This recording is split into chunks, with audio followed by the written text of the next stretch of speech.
खुलुमबाय लोगोफोर मिस्टार बडोलेण्ड इउट्यूब चेनेलाव आरोबाव खनसेबाव बरायबावबाय लोगोफोर आसा खालामदों लोगोफोर बयबो मोजाङै दं आरो मोजाङै थागोन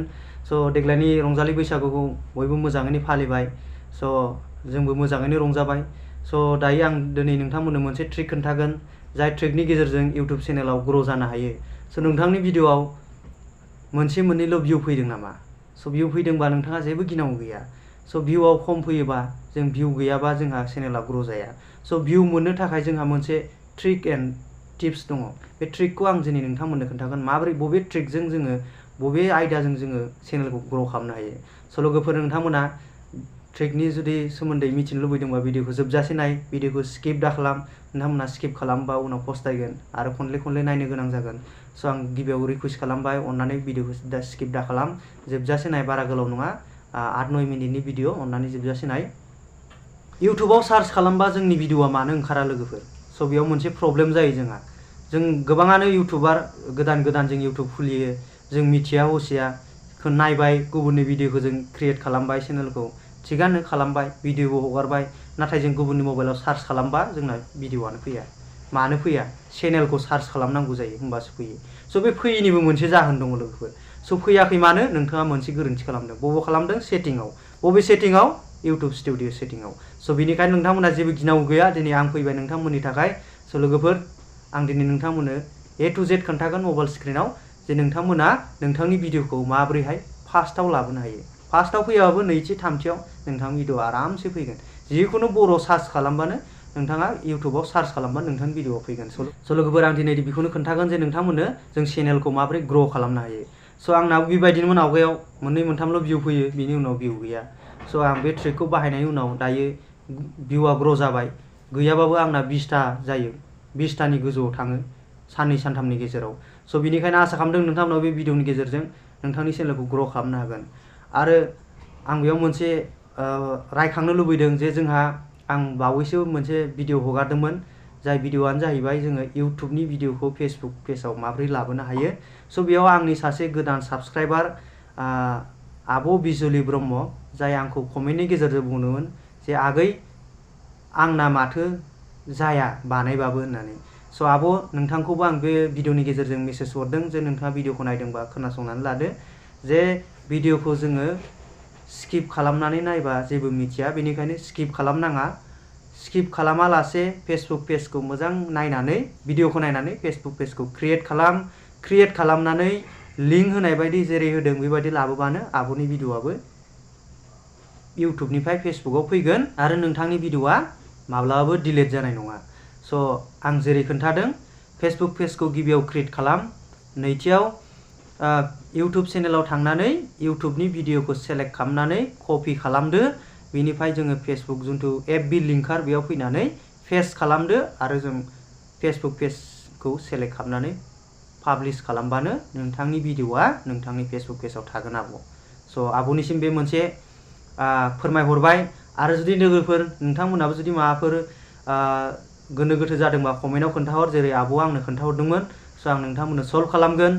दिनैनि टपिकआ जाहैबाय जोङो चेनेलखौ माबोरै ग्र' खालामनो हायो अब्ला फैदो लोगोफोर आं बारा गोबाव खालामला मबाइल स्क्रिनाव आं लांगासिनो नोंथांमोनखौ आं देखायनोसै प्रुफ मबाइलजों माबोरैहाय चेनेलखौ ग्र' खालामो एबार बारायनि जाहोन आरो लोगोसे जोंना इउट्यूबाव सार्च खालामबा भिडिअआ मानो फैया लोगोफोर आं दा नोंथांमोननो सार्च खालामनाबो खोन्थागोन आंना बे दं मिस्टार डन गेमिं आं बेखौ आंनि सेकेन्ड चेनेलजों खोन्थागोन लोगोफोर आंना मिस्टार डन गेमिं दङ मोनसे जाहैबाय मिस्टार बडोलेण्ड आं दा नैथि भिडिअ माबाजों एकाउन्टजों नोंथांमोननो सार्च खालामना होदोंमोन मिस्टार बडोलेण्डआव होबाय आं मिस्टार डन गेमिंआव होबाय आङो बेयाव आं सार्च खालामगोन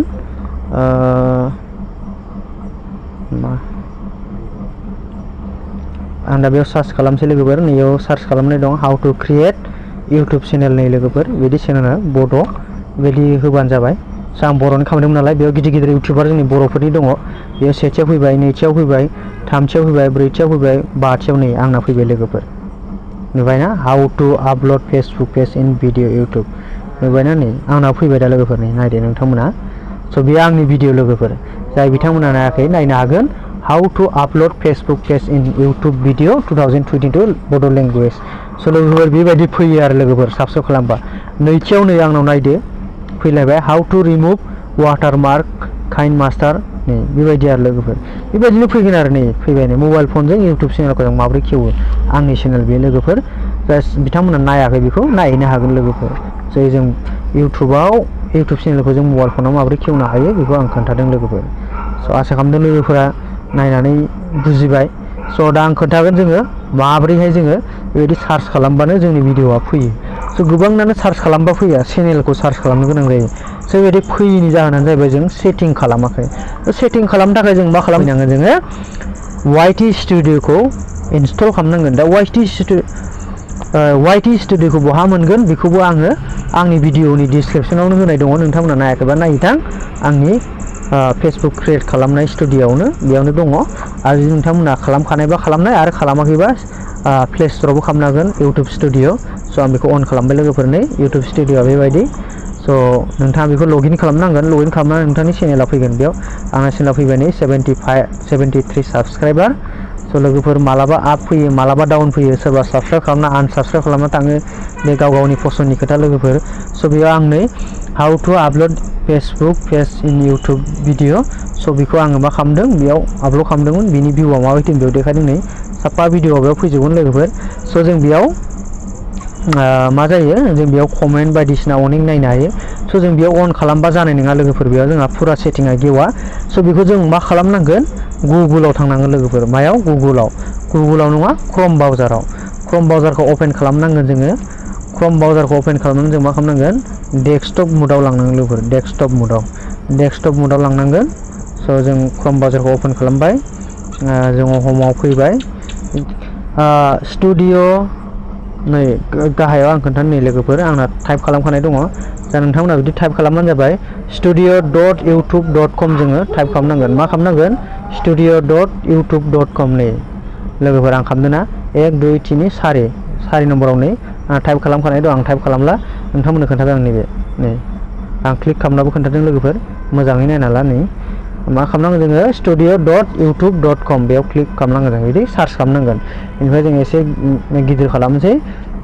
नायोबा जोङो नै इउटुब स्टुडिय' मोनगोन आरो गाहायाव साइन इन मोनगोन इउटुब मनेटाइजेसन मोनगोन जों इउटुब स्टुडिय'आव क्लिक खालामदो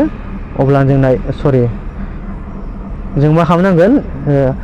गोजौआव मोनगोन जों इउटुब स्टुडिय' गाहायाव मोनगोन साइन इन बिनि गाहायाव मोनगोन इउटुब मनेटाइजेसन बे इउटुब मनेटाइजेसनाव क्लिक खालामनांगौ लोगोफोर स' इउटुब मनेटाइजेसनाव क्लिक खालामनाय लोगो लोगो बियो नोंथांखौ डाइरेक्ट पेजाव लांगोन दसे नेनांगोन नोंथाङा नोंथांनि नेटनि हिसाबै सोलिगोन स' बेयाव आंना नेटआ एसे स्ल' बेनिखायनो एसे स्ल' गेवदों स' बेबायदि खालामनांगोन लोगोफोर स' बेयाव गोबां खामानि दं लोगोफोर आं दिनै नोंथांमोननो मोनसेल' खोन्थागोन स' बेयाव मा खोन्थागोन आङो जोङो सार्च खालामबा बोरै मोनो बेयाव गोबां दं नै लोगोफोर आं बेफोरखौ उनाव खोन्थागोन आरो लोगोफोर बेयाव मा होनदों नै आंना 73 साबस्क्राइबार 1000 साबस्क्राइबार रिकवार्ड बेयाव बेनिफ्राय बिदियाव 69 पाब्लिक वाच टाइम जादों बेयाव 4000 रिकवार्ड जागोन लोगोफोर स' लोगोफोर 4000 घन्टा वाच टाइम जानांगोन 1000 साबस्क्राइबार जानांगोन आसा खालामदों लोगोफोरा बेखौ अननानै आंखौ हेफाजाब खालामगोन स' नोंथांमोनाव बेखौ खालामनो हायो बेनिफ्राय जोङो मा खालामनांगोन दा जोंनि भिडिअखौ सार्च खालामबानो मोननाय खालामनोबा जों डेशबर्डआव थुयोबा लोगोफोर नुगोन नै आंनि भिडिअफोरखौ मा बबे स' जोङो मा खालामनांगोन गाहायाव फैनांगोन लोगोफोर गाहायाव फैनानै जोङो नै लोगोफोर खनायाव आखिथिं खनायाव आं थुगासिनो लोगोफोर आं बेयाव डाइरेक्ट खोन्थादों नै थुगासिनो नोंथांमोना गोथांसिन नुदोंना गाहाय खनायाव आखिथिं एकदम गाहाय खनायाव नै बे सेटिंनि अपसन नुदोंना लोगोफोर बे आं थुनाय नै आं बार खोन्थागासिनो नै लोगोफोर गाहायाव आखिथिं बे सेटिंनि अपसनाव जोङो क्लिक खालामनांगोन लोगोफोर बे क्लिक खालामनाय लोगो लोगो नोंथांनि सेटिंआ गेवगोन लोगोफोर नै बेयाव दं general channel upload default permission community agreement स' बेयाव जेनेरेलाव मा जोंहा जायो बेयाव जाहैबाय कारेन्सि माने नोंथाङा देनां आर्निं खालामनायाव नोंथांनि आर्निंखौ माबायदि नायनो लुबैयो इण्डियान रुपिसाव ना US डलाराव स' बेयाव आं US खौ दोनदों आं US खौनो दोनगोन बहा थांखो US डलारावनो थाथों सरि बहा थांखो US डलारावनो थाथों आं इण्डियानाव नाया US खौनो जों बांसिन मोजाङै हिसाबै दा जों चेनेलाव फैनांगोन लोगोफोर गाहायाव चेनेलाव फैनानै बेसिक दं एडभान्स दङ फिचार इनेबिलिटि जों मा खालामनांगोन लोगोफोर बेसिकआव क्लिक खालामनांगोन नै बेसिकआव जों बहा लाबोनांगोन जेनेरेलनि गाहायाव चेनेलनिफ्राय जों मा खालामनांगोन बेसिकआव चेनेल बा बेसिकआव र' सरि बेसिकआव जों मा फैनांगोन आरो बेसिकआव नै बेयाव कान्ट्रि फर इउर रेसिडेन्ट बेयाव कान्ट्रि होदों स' जोंहा इण्डियान नालाय जों इण्डियानखौ होनांगोन लोगोफोर बेयाव बेलेगबो जाना थानो हागौ नोंथांना स' बेलेग जायोबा नोंथांनि भिडिअआ इण्डियानाव श' जानाय नङा जों इण्डियानाव दं हिसाबै इण्डियानाव पाब्लिश खालामदों हिसाबै जों इण्डियान कान्ट्रिखौ होनांगोन बेनिफ्राय जों गाहायाव नै लोगोफोर नुदोंना किबोर्ड लोगोफोर मा नुदों जोङो किबोर्ड एक मिनिट जोङो जेनेरेलाव नै बे किबोर्डआव गाहायाव नुदोंना लोगोफोर नै किबोर्ड नै लोगोफोर बे किबोर्डआव नोंथांना बेबायदि थानाय नङा आरो बे जिर' जाना थागोन बे किबोर्डआव नोंथाङा लिरनांगोन आरो लोगोफोर स' आं बेयाव लिरदों नै मिस्टार बड'लेण्ड इण्डिया बि भइस आरबि फिल्म प्रडाक्सन बड' इनफ आरबि बड' निउज बड' स्मार्ट टेक्न'लजि फैला जे बरगयारि हेलेना दैमारि सानजौफुआरि फिल्म प्रडाक्सन बड' फक ससाइटि बायदि बायदि आरो स' नोंथाङा बेयाव मा खालामनांगोन किबोर्ड बे किबोर्डआनो जाहैबाय मा नोंथाङा सार्च खालामनाय लोगोफोर सार्च खालामबा ओंखारनाय स' बेयाव नोंथाङा बेखौ बानायना लायाखै बेनि थाखायनो नोंथांनि भिडिअआ इउटुबाव सार्च खालामबा ओंखारा स' बेखौ नोंथाङा मा खालामनांगोन गिबियाव नोंथांनि चेनेलखौ लिरदो नैथियाव बिदिनो गिदिर इउटुबार गिदिर चेनेलफोरनि नाम लिरदो बेबायदि लिरबासो माने बेयाव माने बैफोरखौ सार्च खालामबानो रिलेटेड नोंथांनि माबायाव फैगोन आरो स' बोरै सार्च खालामगोन आं बेखौबो खोन्थानि लोगोफोर स' बेनि थाखाय नोंथाङा गिबियाव इउटुबाव थांदो चेनेलखौ खेवदो बेयाव बड' लिरदो बड' इउटुब नैबेयाव ओंखारगोन नै बड'फोरनि चेनेला गिदिर गेमस्रि दैमारिनो बड' किं हेकारनो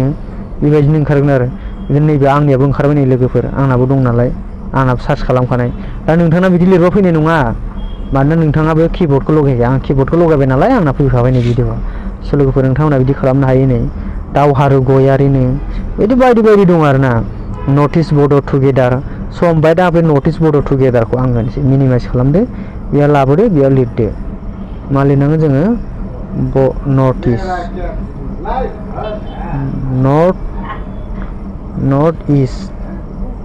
नर्थ इस्ट बड' टुगेदार नै लोगोफोर नर्थ इस्ट बड' टुगेदार बिनि उनाव खालामदों नोंथाङा नैबे इन्टाराव दाबायदो होनबानो जाबाय नै स' जाबायना लोगोफोर नुदोंना लोगोफोर नै आं दा बावैसो होदों नर्थ इस्ट बड' टुगेदार बिदि आरो जाय चेनेलफ्रा अलरेडि माने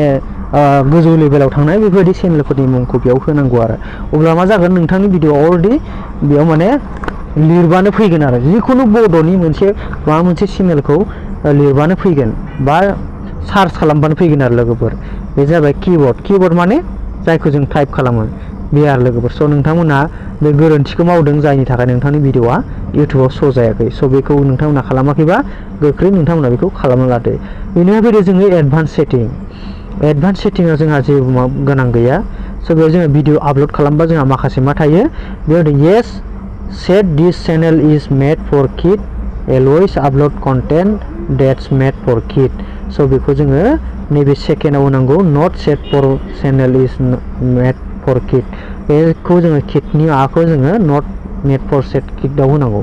स' किडआव होयोबासो जोंहा मा जायो एडाल्टआव थाङो नङाबा नोंथांनि चेनेलाव उनाव डिस्टार्ब जागोन माने जों गथ'फोरनि थाखाय बानायाखै नालाय स' बे आरो बे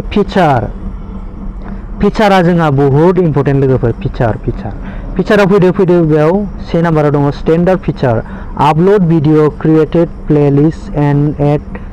बेयाव नायदो नोंसोर बेखौ इनेबल खालामना लानांगोन लोगोफोर बेखौ नोंथाङा इनेबल खालामाखैबा नोंथाङाबो खालामना लादो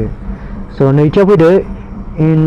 मा होनो इन्टारमेडिएट फिचार बेखौ नोंथाङा इनेबल खालामनांगोन लोगोफोर स' थामथियाव दङ एडभान्स फिचार बेयाव माखासे रिक्वायरमेन्ट दङ बेखौ खालामाखै लोगोफोर स' बेखौबो नोंथाङा खालामनांगोन भिडिअ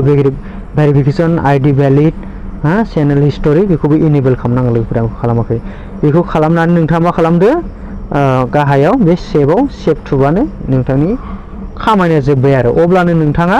मा खालामनो हासिगोन बेखौ सार्च खालामबानो मोनगोन लोगोफोर स' बेखौ माबायदि मोनो आं खोन्थाबाय लोगोफोर आं दिनै नोंथांमोननो खोन्थाबाय जों इउटुब चेनेलखौ माबोरै ग्र' खालामो आरो लोगोसे जोंनि भिडिअखौ सार्च खालामबा जों माबोरैहाय इउटुबाव सार्च खालामबा जोंनि भिडिअआ फैयो स' सिगाङाव नोंथांमोननि भिडिअआ सार्च खालामबा फैयामोन नाथाय नैबे सेटिंखौ बानायनायनि उनाव नोंथांमोननि भिडिअआ सार्च खालामनाय लोगो लोगो आरामसे स्क्रलाव आराम फैगोन आरो सेथि नैथि थामथि जिखुनु नोंथांनि भिडिअआ श' जागोन। स' लोगोफोर जों बेबायदिनो जोंनि भिडिअखौ जों लाबोनो हायो। स' जों बै गोरोन्थिखौ दा खालाम। स' बेनिखायनो लोगोफोर स' भिडिअखौ नोंथांमोना स्किप खालामालासिनो नायदोंबा बुजिबाय आरो स्किप खालामदोंबा नोंथांमोना बुजिनाय नङा। स' बेनिखायनो आं गिबियाव बुंखादोंमोन स्किप खालामनाङा होननानै। स' जाय बिथांमोना स्किप खालामनानै नायदों अननानै रिनायफिनदो आरो भिडिअखौ नायनानै मोजां मोनदोंबा लाइक खालामदो, शेयार खालामदो आरो जाय बिथांमोना गोदान अननानै चेनेलखौ साबस्क्राइब खालामदो आरो लोगोसे कमेन्ट खालामदो जे माबाफोर मिथिबावनांगौ दं नामा बा माबाफोर जायाखै नामा आरो जादोंबा माबायदि। स' नोंथांमोननि कमेन्टखौ आं नेनानै थाबाय। स' दिनैनि भिडिअआ एसेनोसै लोगोफोर, बाय बाय।